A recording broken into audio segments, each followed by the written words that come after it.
Hello, Candace. Hi, Candace. Hi, Joe. Hi, Dr. Glassberg. How are you both? Good. Good, thank you. Well, thank you so much for joining me. I truly appreciate it. Thank you. Joe, you're actually one of my favorites. I got to see you in concert, which was such an honor. You're Very nice. amazing in concert. That's very nice of you to say that. Thank you, dear. Absolutely. So let's start with you, Dr. Glassberg. What is idiopathic pulmonary fibrosis?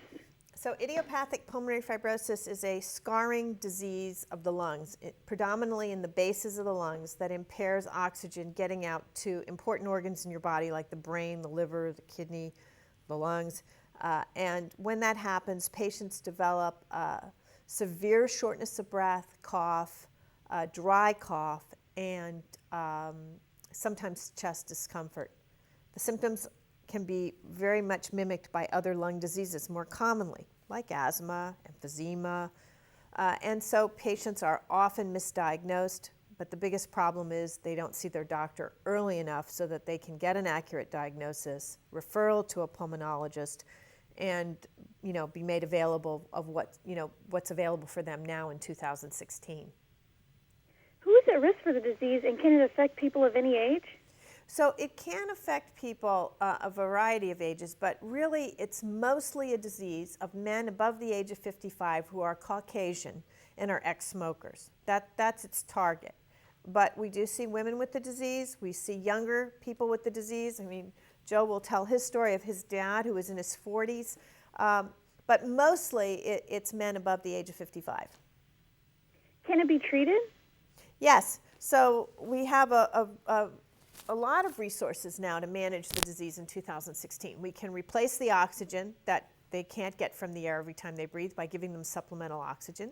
We can send patients also to pulmonary rehabilitation where they're taught breathing strategies and techniques and how to use the oxygen with exercise. And we can suppress the horrible cough that they get so that they're more comfortable. Since the fall of 2014, there are approved FDA treatments. And so patients do have treatments for the disease, although we don't have a cure. There are treatments. Joe, I'm very sorry that you lost your father to IPF. Can you tell us about your father's battle with the disease? Started in 1996 or 1997. That's when we first saw the symptoms that he had. Very violent cough, very prolonged fits of coughing. It lasted several minutes. That was in 1996, and he started going to the doctor. We started making him go to the doctor back then, and he was diagnosed with emphysema or asthma or pneumonia, tuberculosis, anything that was not IPF. And he finally was diagnosed correctly in 2000 with IPF, and none of us had ever heard of the disease before. But we did some research. The doctors helped us at least understand what the outcome was going to be. It's very fatal, and so we felt very empty. Of course, my dad lost that battle in 2002 after being diagnosed 2 years before, and it was very quick, very painful time, and it's left us ever since then with this feeling of emptiness, hopelessness, helplessness, and we've always wanted to find some kind of meaning, for his passing, and we finally have, I think, with the Breathless Campaign, what they're doing with information spreading and with doctors' awareness, with patients' awareness, people looking for symptoms and actually being able to narrow it down nowadays and not being misdiagnosed. So the website is breathlessipf.com. They've got wonderful information there that would have helped my family a ton back then, so I'm glad it's available for families now. And can you tell us more about the Breathless Campaign? How can we all get involved and help?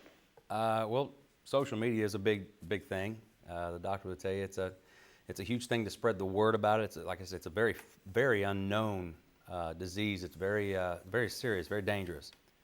And without getting technical on the who's, what's, where's, how's, I will say that the more you talk about it, the more you research, the more you share with other people, the more information is shared, the more knowledge is known about the disease, and we can hopefully find more treatments, more cures, and start diagnosing correctly in bigger numbers. Absolutely. And as I mentioned earlier, I'm a huge fan of your music. Can you tell us about your 2016 tour?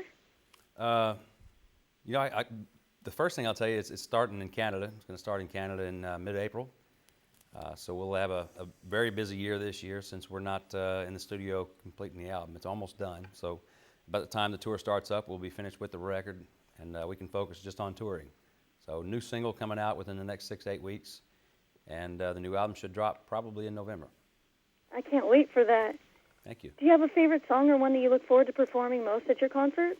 I have a couple of them that I'm looking forward to playing. One is called Undone, and believe it or not, another one's called Breathless, so it kind of ties into what we're doing here.